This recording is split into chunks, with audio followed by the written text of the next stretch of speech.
In the Terminal List, Dark Wolf Episode 6, Haverford's fractured crew finally regroups at a safe boat in Steinem Rhine, with the exception of Varen. Edwards immediately confronts Haverford about the disastrous heist, which left Parash and a German intelligence officer dead. Haverford shifts the blame onto Vahid, claiming he deliberately misled them with faulty intel. Pressured into cooperating, Vahid arranges a meeting with Yusuf and the task force, but once his usefulness is spent, Haverford executes him. With Hastings refusing to take part in what he calls madness, the rest of the group pushes ahead with Haverford's upstream disruption plan, delivering what they believe are fake nuclear bearings. Two shocking twists soon surface. The bearings they handed over aren't counterfeit at all, but the genuine article. Worse, Varen uncovers that the real shepherd is none other than Cyrus, who has been secretly allied with Haverford all along. Edwards learns of this deception, and he and his allies Varen, Landry, and Farouk decide to turn against Yusuf and his mini-army, keeping the bearings for themselves. But the reunion back at the boat delivers another betrayal. Haverford has already branded them, including Hastings, as traitors, cutting them loose to save himself. The finale, Episode 7, picks up 2 months later.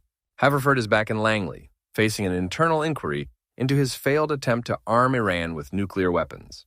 Despite Hastings' best efforts to expose him, the CIA finds no hard evidence of wrongdoing. In the eyes of the agency, Haverford is still a trusted expert, while Hastings is dismissed as an inexperienced voice. As a result, Haverford gets to retire quietly, while Hastings is told to locate Edwards and convince him to surrender. Officially, the CIA has pinned the whole fiasco on Edwards.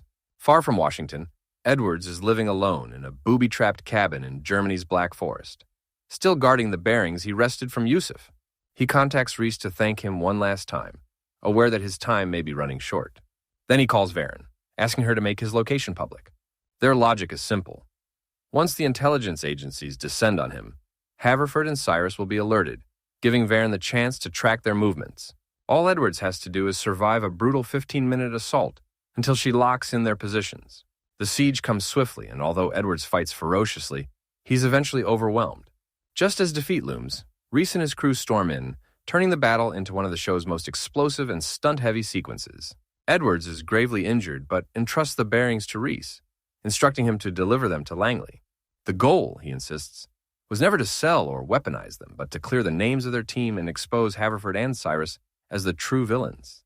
With Cyrus and his allies still active, the group goes on the offensive. Landry assassinates Artem in Istanbul, cutting off one link in the chain. Farouk then strikes in Tehran, bombing Cyrus's car and killing him in front of his family. Cyrus, who had intended to stop the weapons program after securing a political promotion, dies without any of the nuance his arc once promised. That leaves Haverford. Edwards tracks him down in Virginia and confronts him directly. Haverford rambles about decades of conflicts, Vietnam, Lebanon, Iran, arguing that his actions were meant to manipulate Washington into finally crushing Iran. But Edwards refuses to be swayed. Instead of killing him, he leaves Haverford alive to face justice for colluding with terrorists and nearly sparking nuclear war. Later, Edwards confesses everything to the CIA, distancing himself from Haverford's schemes once and for all. Months later, CIA contractor Hank Dashnaw approaches Edwards with a job offer, but Edwards initially declines. Yet the final scenes show him back at Langley, strapped into a polygraph.